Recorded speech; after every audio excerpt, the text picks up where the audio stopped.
Hello, and welcome to Thinking Boldly. This is the podcast series for the Concilium Institute. I am retired Judge Julie Field, and I am here with my partner and co-founder of the Concilium Institute, Heidi Webb. And we have periodic conversations with folks who think about family law and other issues that are of interest to people in the world. And today we are most honored to have as our guest Chief Justice John Casey, who is the Chief Justice of the Massachusetts Probate and Family Court. And Chief Justice Casey, we are just so honored to have you here as part of our conversation today. Well, thank you so much for inviting me and providing me with this opportunity to talk about a subject that I'm very interested in and passionate about, just as the two of you probably do. Yes, thank you. Let me do just a brief introduction of you so that people in our listening audience know who you are and how remarkable your career has been. Chief Justice Casey is the Chief Justice, as I said, of the Massachusetts Probate and Family Court. And he was appointed to the bench in December of 2006 and sat in Essex and Norfolk counties before being appointed as the Chief Justice in 2018. These courts have been recognized nationally for innovative initiatives such as the Department of Revenue virtual case conferencing sessions, which we'll have a little bit more conversation about today because it's really just a great innovation and a fascinating approach. And the implementation, the other piece is the implementation and development of the Pathways Case Management System. One of the things about Chief Justice Casey is that he has really grown the bench in Massachusetts, grown the resources for the judges in his division of probate and family court, and really focused on training. So we've been having conversations off and on with Chief Justice Casey about many of the innovations that have been happening in Massachusetts, and we're just very excited to share them with everyone today. So Chief Justice Casey, we are just very, very honored to have you here to talk about the innovations and talk about what your next chapters are, because there's some interesting news there as well. So thank you so much for being part of this conversation. Yeah, no, you're very welcome. It's interesting where life takes you, I guess. I applied to be a district court judge because I'd done a lot of criminal defense type work. But I also did family law work. My dad was a probate family court judge. So I've been around the issues of family law really for almost my whole life. It's almost 50 years of it. And I feel that, I've just been fortunate my whole career to really sort of be in the right place at the right time and to, be able to have opportunities to change things that I felt, and I think all feel needed to be changed. And I'm so grateful that I was in a position to help effectuate some of those changes. And I know you both, must feel very proud of what you have done and the innovation you've brought, when you teach people and you show them that there are better ways to do things for what's the most important part of our society, our families. So really, I'm just, again, so grateful and feel so blessed that I've had this opportunity. And, it wasn't long ago I was wondering if I was getting to college and if I was going to get up the law school, if I was going to pass the bar exam. And next thing you know, I said, whoa, I'm the chief. And we can make some decisions. So yeah, it's been really interesting, but I feel like, again, the timing was perfect. When I came on in 2018, perfect in the sense that our court in Massachusetts, the Probate and Family Court was in crisis. And so there was attention focused on it. We had too many cases and not enough resources.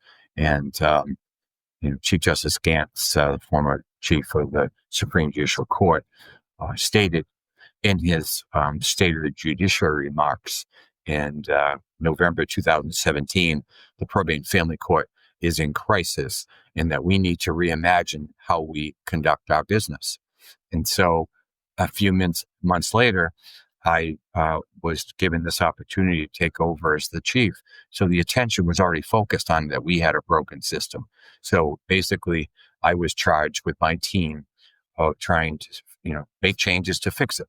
So, like I said, I think I was very fortunate about the timing and also kind of riding the wave of what you all have been doing, in terms of alternative dispute resolution, in terms of, recognizing that working within the traditional legal system, the litigation model, was not only not helping families, it was hurting them. And so, a lot of folks have worked on the outside of the court, but I've had the opportunity to kind of work on the inside of the court. So, emblematic. When you talk about a couple of things, I think it's so emblematic of you and how I've observed you over many years. I mean, one is when you talk about sort of your good fortune or the luck, and in the same sentence you talk about the crisis. And I think that seeing the crisis as an opportunity was just so key in how you've conducted yourself and managed this system that really was so broken. And taking it forward. And I guess I always felt as a lawyer, when I was privileged to be before you, when you were sitting in Norfolk, that you listened so. And I think a lot of judges, sometimes we feel as lawyers that, they're waiting till you're done so they can speak.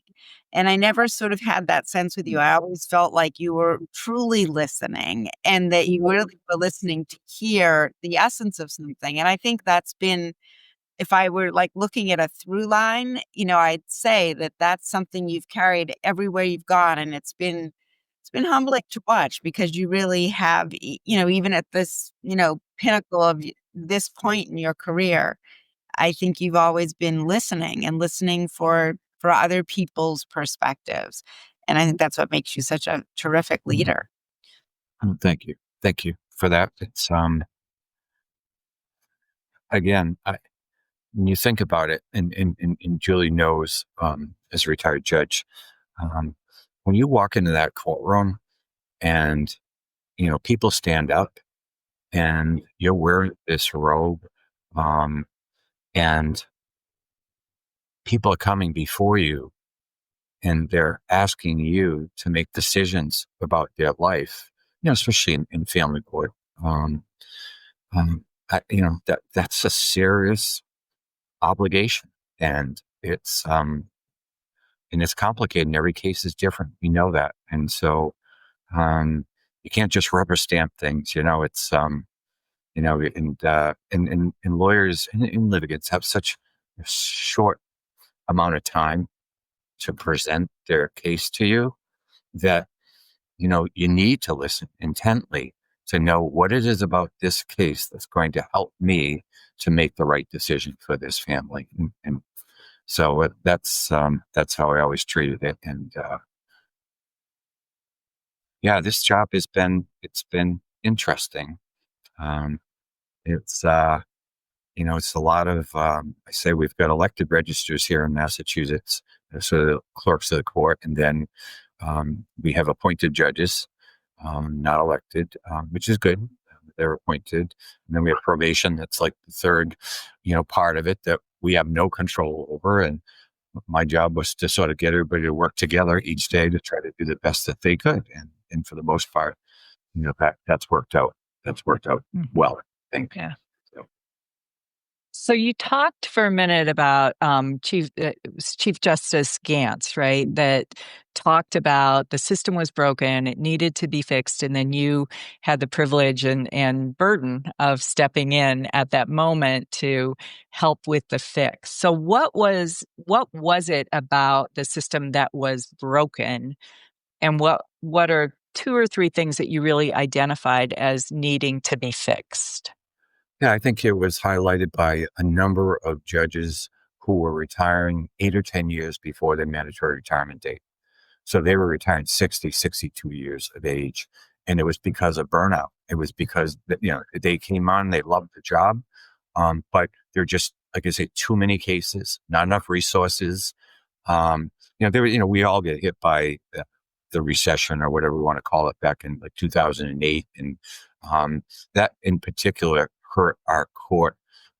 There were hiring freezes at the time, and it just was a random date was selected. And it just so happened that the Probate and Family Court had more open positions at that time than all the other departments combined. So you think about it, we were down 50, 60 staff members that we couldn't backfill.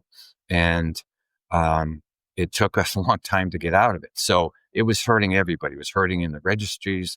The lobby staff was hurting. When I first started, we had 24 law clerks in the system. And 2 years later, we were down to 4. So, and again, there were some, so they were really, and judges in our court depend so much on the legal research. We have so much writing to do. There's over 200 case types where we need our events where we need to do written findings. So that's a key part of our court. And so, the job was just really, really difficult. And, I know two of the judges who retired went to see Chief Gantz to say, we have a problem here. We need help. And that took a lot of courage, but it got his attention to it. And then he started, he had a retired Supreme Court justice, do a bit of a, investigation, and, actually the Access to Justice Commission here in Massachusetts, that's part of the Supreme Judicial Court. They also, did sort of an evaluation with recommendations at the same time, 2017, about the issues, which ended up being a roadmap to get to answer your question. That was sort of a roadmap for me to look at and say, yes, this is right on. This is what we need to do. So we have assistant judicial case managers. They're like assistant clerks, but they're the lawyers in our court for the most part, and the highest paid in our court. And they were in the courtroom running the sessions. And we have sessions clerks. That's what their job is supposed to be. But over the years, I think the judges wanted that top person in the courtroom to help them. I get it. But one of the first things I did was say, we need to get them out of the courtroom. We need to get the sessions clerks in the courtroom at about a third of the salary, let them focus on that, and then have the assistants help the judges, whether it be writing, whether it be, quasi-judicial assignments, to do that kind of work. So that's one of the first things we did. We added sessions clerks so that there'd be one sessions clerk for every judge. And then we also added some additional law clerks at the time. So that was sort of the vision that I had. And at the same time, the State Justice Institute and the National Center for State Courts sent out an email with this new case management system called Pathways that they were recommending. And, it landed on my desk, and I think Chief Carey, who was she was the former chief of the trial court, former chief of the Probate and Family Court, former judge of the Probate and Family Court. I think we called each other at the same exact time. He said, this is what we need, because it was a way, we can't control the number of cases that come into the court, right? We can't control it. It's just what was happening in society and the communities, and we have to kind of deal with it. And that's a tough way to live. We also depend on the budget every 2 years here in Massachusetts, right. And that's based on revenue. It's so you think about running a business like where you can't control what's coming in, you can't control what the resources are going to be, and how do you make that happen? So this Pathways came along, and they said, this is perfect. It basically, we proactively reach out to litigants and lawyers, make sure that they have what they need in terms of financial information or any other information discovery. And then we hold this conference where we try to help the parties to resolve their matters. And the focus was to be on simple sort of modifications, minor matters that, with some involvement by a neutral party, could get to resolution. so we could try to free up cases that were taking up time in the court, and that were taking, sometimes 8 or 9 months to get before a judge. So our goal was to have these conferences conducted within 45 days of the return of service. And we've come a long way with that. And we're about 50 days now on average across the state. But we schedule 1,000 cases a month into pathways across the Commonwealth. Wow. That's about 10% of our total filings. And 2/3 of those have reached judgment or order without any judicial involvement, without any appearance in court. So it's, we've had some challenges to get that done. We started, and a lot of the assistant judicial case managers didn't have that type of training. The job was new for them. They were used to doing something else. So there was, we had to kind of really work hard to try to support them through it and help them to be successful. And then the pandemic hit. And there was like, if we had this in place before the pandemic, it would have been great. We could have, because it's all, pretty much done remotely. But that set us back a bit. And then coming out of the pandemic, we had, I won't say a backlog, but, we were behind. And I just didn't want to put the pressure on the staff. And so it took a while, but we're now up and running in every single county across 14 counties across the Commonwealth. And almost every day I get a comment from either a staff member, a lawyer, a litigant, saying, thank you for doing this. This is really exciting. I didn't have to go to court. I didn't have to miss work. I didn't have to get transportation. And like I said, a lot of times these are simple issues, but people just can't reach an agreement. There's emotional baggage there. So that's been, yeah. Go ahead.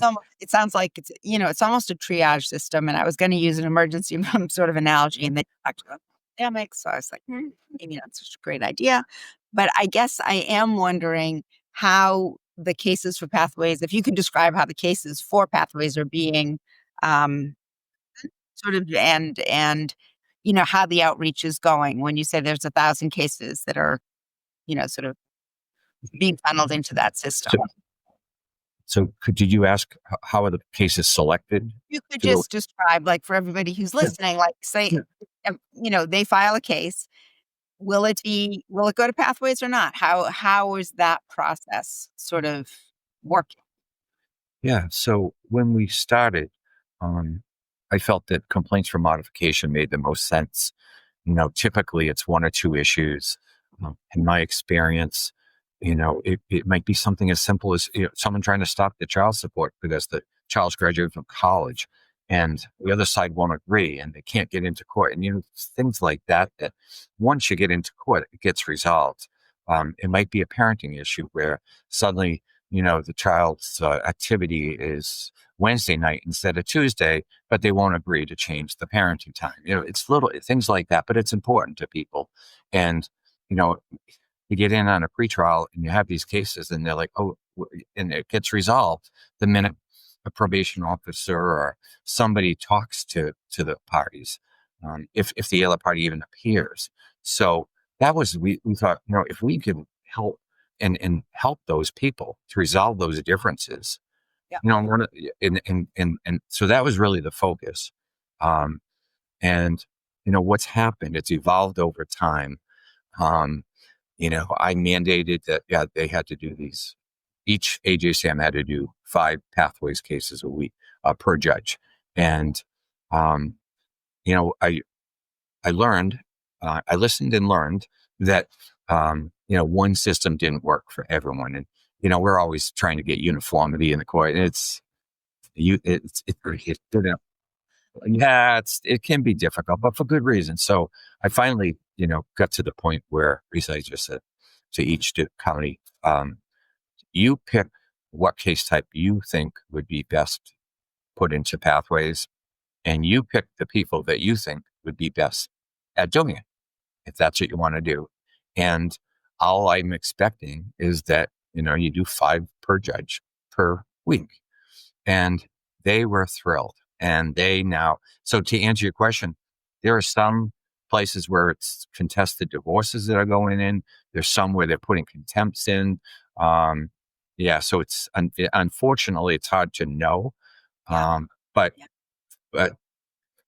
so that's the background. Yeah. I mean, I think it's the discernment process that's so challenging for lawyers, for people going through the experience, and certainly for the courts. And I think one of the things that I don't want to speak for Julie, but I think that I can say that as we sort of evolve as an institute and as helping lawyers sort of understand, like, what is it that people are hoping to achieve here, as opposed to just filing.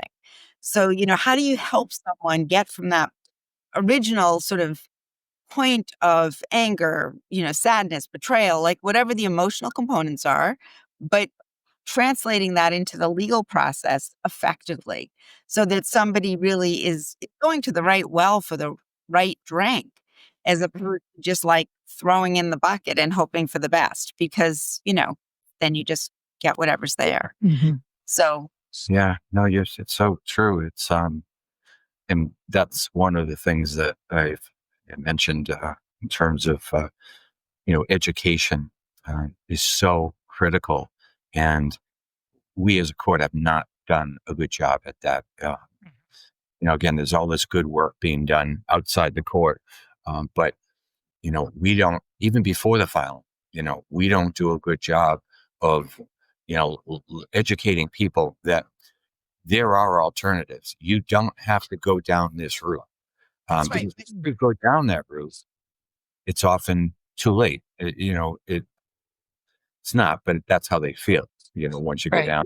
And well, yeah, and I think it's, it's a social construct, and it's a public health crisis, and it's a lot of things, beyond just a court filing, right? And I think, one of the things I've always found, I guess, just to be an odd paradigm as a process, is when you think of, divorce. It's one possibility. You file for divorce if you want to dissolve your marriage. When you think about bankruptcy law and you say you can file for a dissolution, you can file for a reorganization.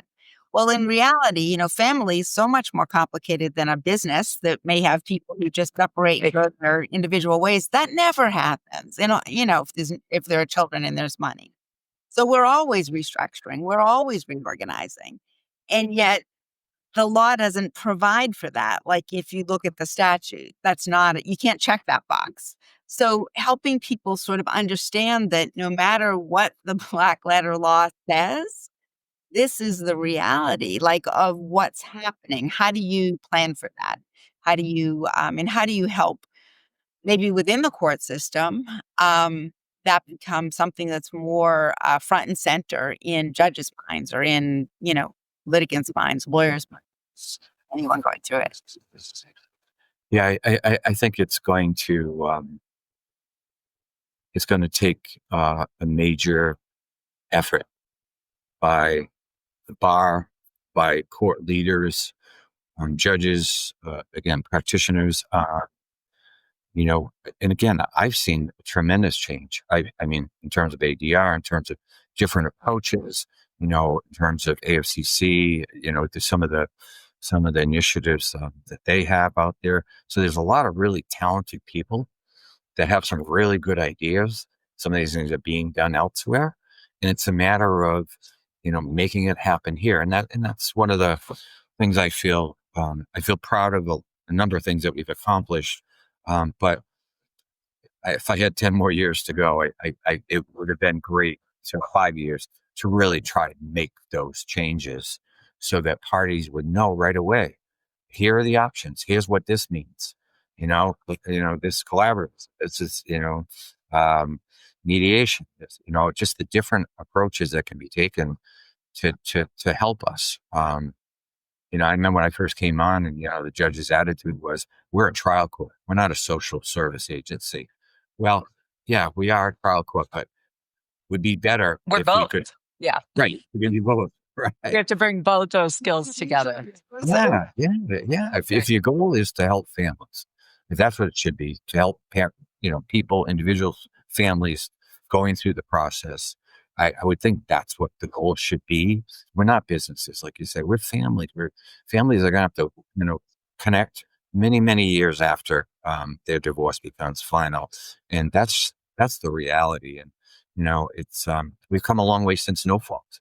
When you use the implementation no fault, I practiced before no fault, and for a little while, and so we've come a long way, I think. But that's the next step, I think, is I've mentioned to you before about the Australian model and just this whole idea of you have to opt into litigation. I just love that concept, that we're here to help you. Here are the resources.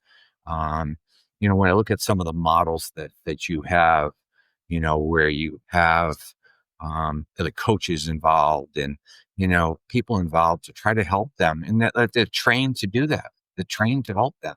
And their lawyers there to provide the legal framework that they need.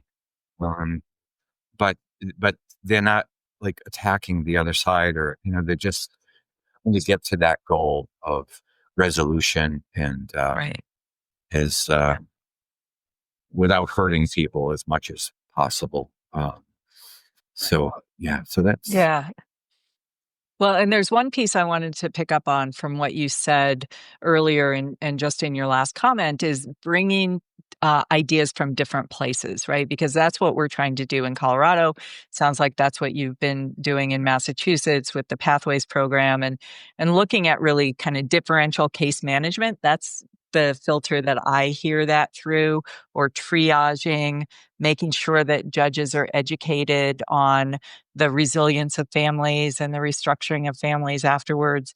But you also mentioned I think we can all learn from each other. And that's why I think I'm so excited to have this conversation with you so that there are things that I can take from what your experience has been in Massachusetts and apply that here in Colorado, and others around the country, I think, can take that as well. But I would like you to talk a little bit more about the Australian model. I mean, we're familiar with it, but not everyone who's listening in may be. Sure. And the caveat is that in Australia, the family court is a federal institution, and so funding is much better for them than it is typically for the state courts. But their model there is, like I said, basically, you file, and there are teams of clinicians, family experts, lawyers, mediators that all focused. All the focus is on trying to help parties through to get their divorce, and those cases that need to be litigated, like you say, they opt into that. And what's beneficial about that too is that because you have so much fewer cases that are going through the litigation side, those can be managed much more effectively than in our system where we have to manage every single case. So that's, I mean, I'm not an expert in it. But that's kind of the model of what it's like. And I don't know, when I talk to people about it who know it, it's like, it makes so much sense. It's, we have to have a repository for people to resolve their differences, but the manner in which we do it can be totally different, right? Why not take this and bring this in? And Yeah, I mean, I think it's created an industry, frankly, of, based on a model that's faulty. But it's just, I don't want to say it's inertia. I mean, it works for lawyers. It works for some people.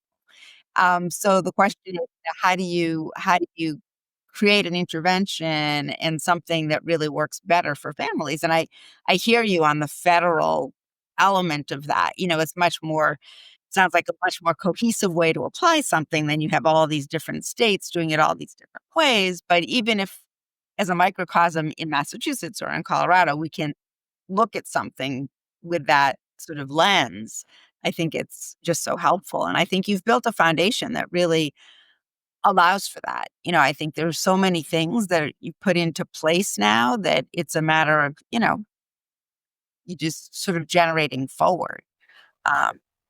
Well, thank you. Yeah, no, you're right. It has been a change of the mindset.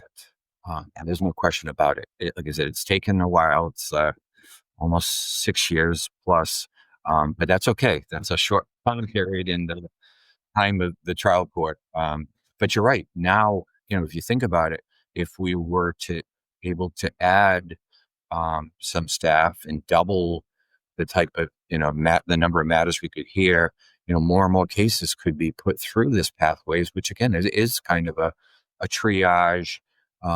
Here are the resources that are available, kind of a concierge almost to, kind of help them through it. And so, yeah, that mentality has changed. And, it's, I think the problem is, you look at me, I'm not middle-aged anymore. I'm older, but, white Irish Catholic male, you think, who's this guy? He's going to make changes. This is the way it's always been done.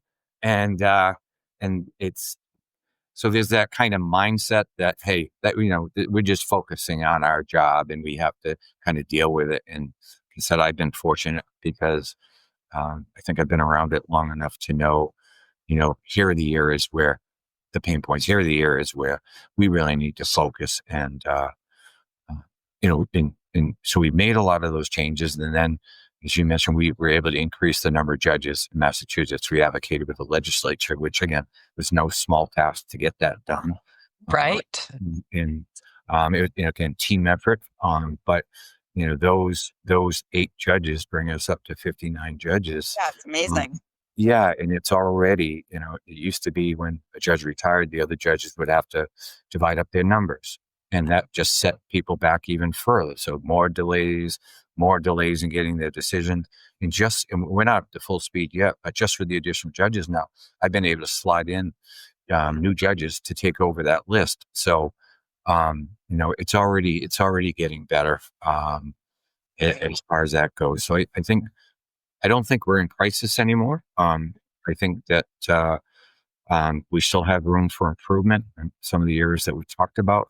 Like I said, I think that whole idea of, we talk about, even videos of just, I'm a big one on wayfinding, just the challenges that people face before they even get to the court. And then when you get to the courthouse, where to go, and just all those type of things that we can do a better job with. And like I say, about the education about the different options. And, so all these ideas are a win-win for everyone.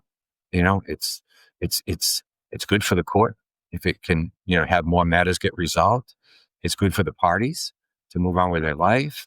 So it's just a matter of, I don't know, prioritizing some of these things. And I'm hoping that the next chief will be able to do that.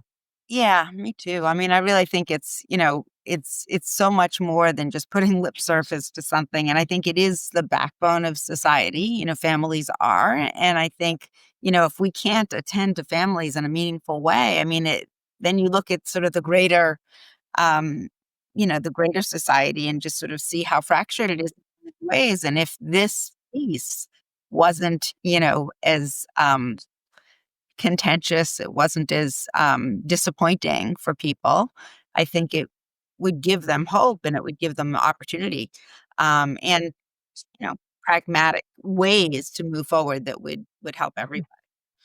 Yeah, you think about some of the things we were helped with the pandemic. Not that anybody would wish for that, but there were some silver linings. It's this whole other chiefs in the past have tried to do staggered scheduling. And it just has never really worked. So with the pandemic, we were able to do that, and I was able to mandate that going forward. Now, so there are a lot of cases, especially in the western counties here, where some people might be an hour drive from the courthouse in their public transportation, and they've been able to do more Zoom hearings, for a variety of sort of case types. And they've also been able to, the whole idea of having everybody come to court at 8:30 or 8:00 and check in, that's good for and then wait all day. wait until 3:30. So it's like now we put on a certain number of cases, staggered scheduling. And again, you talk about, what people think about going through the process. And, I don't want anyone to go through the process, but if they have to, I want them to feel like we're doing the best we can, not that we don't care about them at all. And I think that's the way it's been for a long time.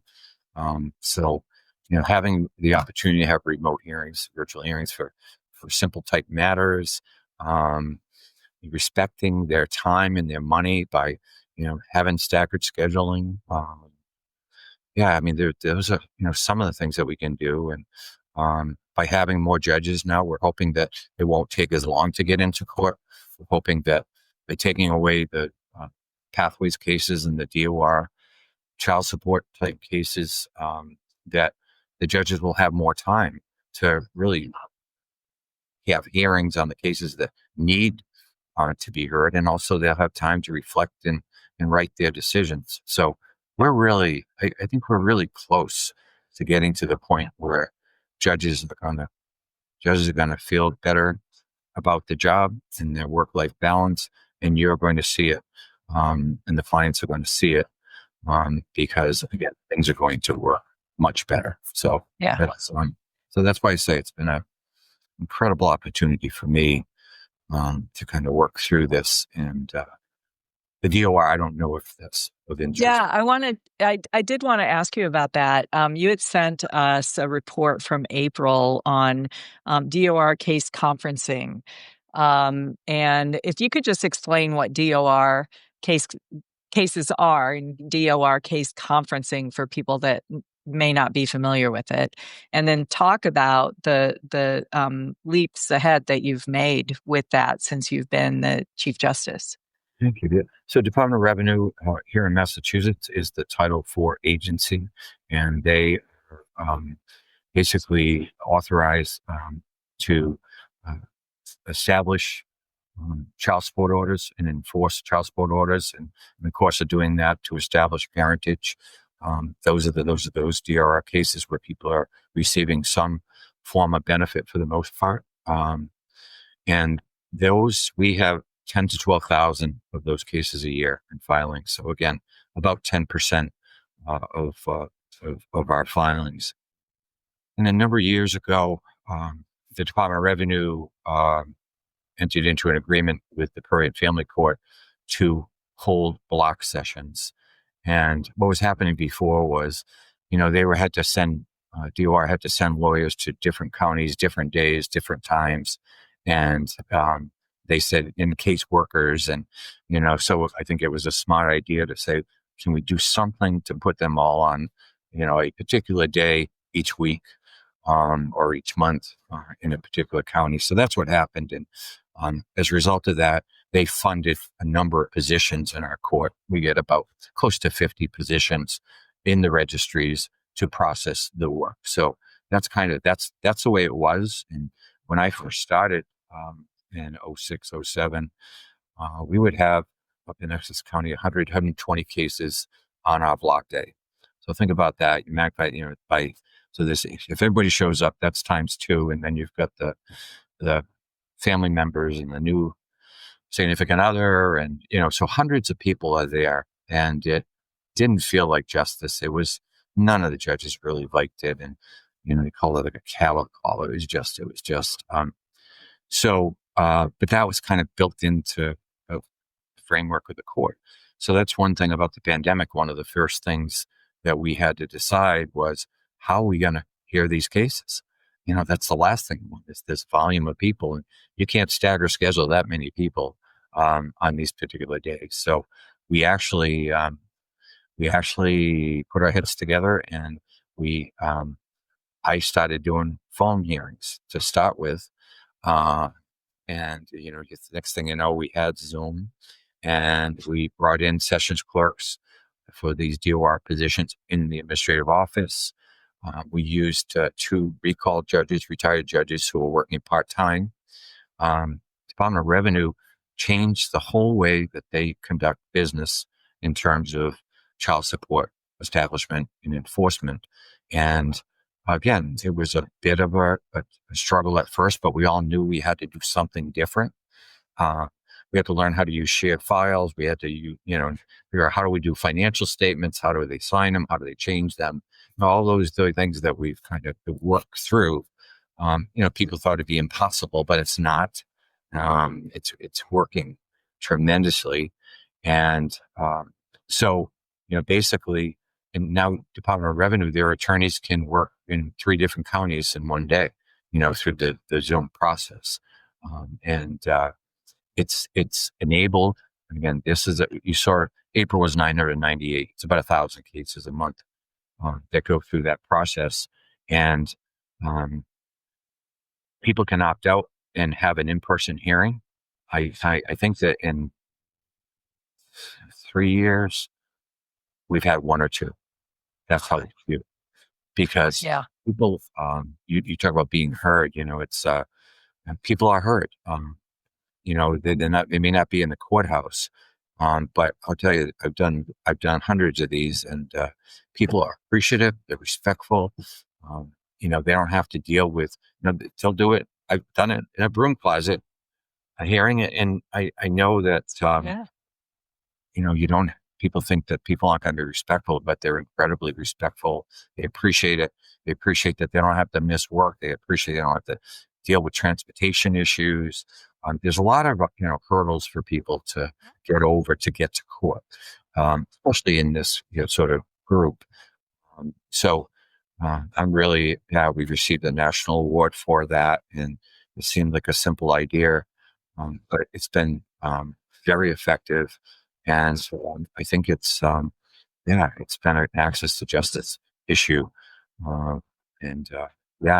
So again, that's something that I'm proud of. Again, congratulations on that. I mean, it was just that's just such a huge accomplishment. Really, so many people are impacted.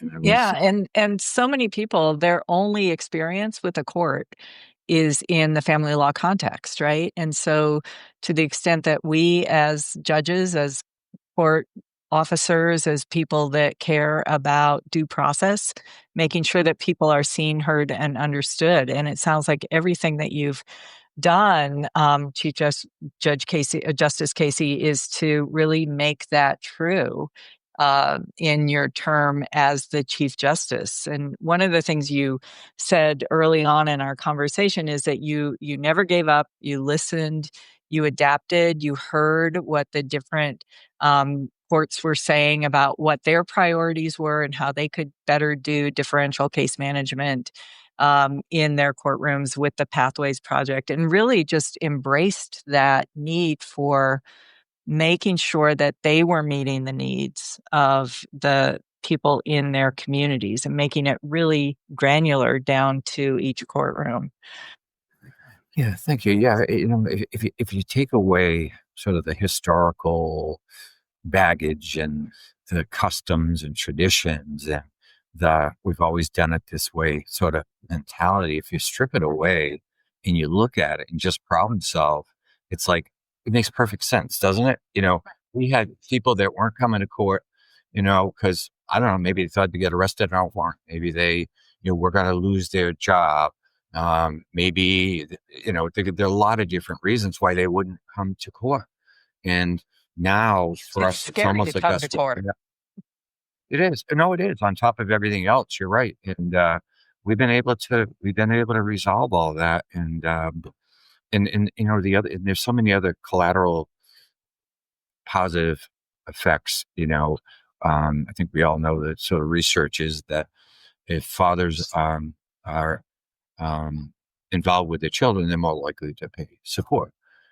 So we made it easier for them to, argue their case, get a supporter in place, and hopefully make it, better for the families, for the children that are involved. So there's a lot of good things that kind of flow from it. And I know change is not easy. But I think if you have good ideas, that make sense, that don't necessarily cost money. I think sometimes the hardest part of the question is, almost, why, I guess it's the reciprocal of why are we doing it this way, or just why can't, if we were creating a system from scratch, would it look like this? And if the answer is an emphatic no, then, what would it look like? And I think but I think people get on to sort of a treadmill and they just go so often, and it's easier than stopping. So, I just think. Yeah. So we've had a conversation with you and really appreciate your time today. We've also had conversations with other justices and judges around the country, and we are putting together a symposium to talk about these issues from leaders on the bench who are leaders in their states. So we're working on that and would be so honored, Chief Justice Casey, if you would become part of that conversation, probably sometime later this fall.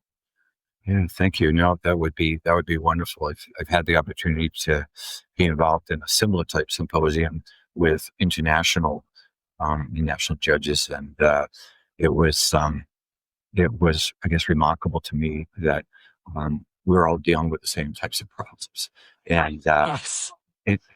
but people had some really good ideas.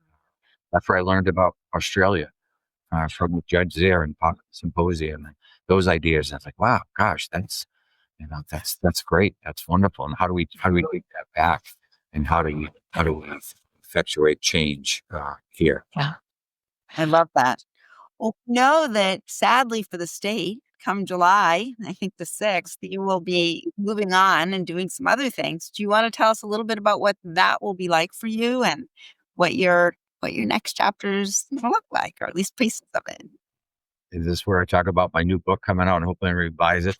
It's your new book, your new adventures, your new all the things, teaching, all the things. Like all the things. I appreciate that. I was contacted by Suffolk University Law School, and they said that they had partnered with the American Arbitration Association to form a new clinical program to really to create an online dispute resolution product for low-income parties seeking divorce. And they were looking for someone that had family law background. They have the tech support.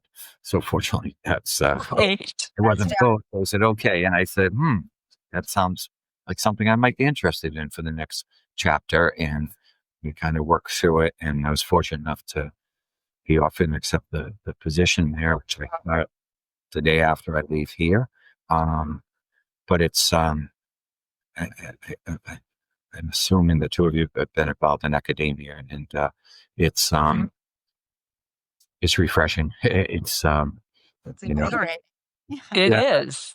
They're just so supportive, and they're got the resources, and being around young people that are smart, just want to learn about the law, and they want to learn about everything. And it's like even just my experience so far. But when you think about, one of the major problems we have in our court, I think it's across the country or any other family court, is, just so many pro ses, so many, and they're just trying to navigate through the system. And it's really hard, for a lot of reasons, like we talked about. Just being in a courthouse is intimidating.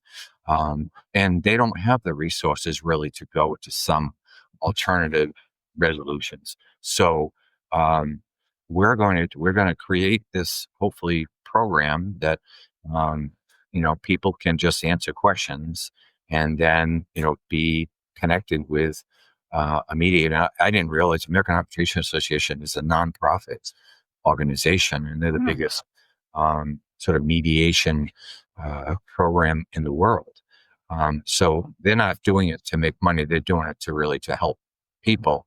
And if we can help those folks so that they don't have to stand in line at the registry and be, someone has to sit an hour with them, or a lobby staff member has to sit there and explain what they need to be done. If we can help them to resolve it and be able to put it into a form that can be then sent directly into the Massachusetts court system, I'm pretty excited about it. And they want us to take this product and spread it across the country.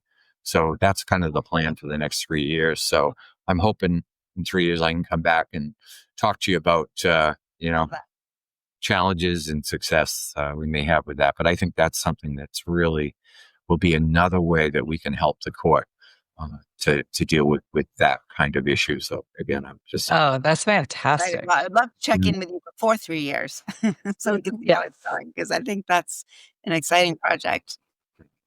Yeah. Well, Chief Justice Casey, thank you again so much for taking time to talk with us today. And I think we've all learned something about persistence and curiosity and listening and being adaptable, because as those are my takeaways from our conversation with you today. And I find that very inspiring. So thank you for inspiring us. In the work that you've done with the court. We can't wait to see what your next adventures are with Suffolk and the mediation and American Arbitration Association work. And we will be in touch. Don't worry. We'll be in touch well before 3 years from now. So thank you again for taking the time. It's really just been so engaging and interesting. Thank you. Thank you for the opportunity. I'm really grateful. And I look forward to us continuing to collaborate and try to make things better. So thank you. Without a doubt. Thank you so much, really. Pleasure and an honor.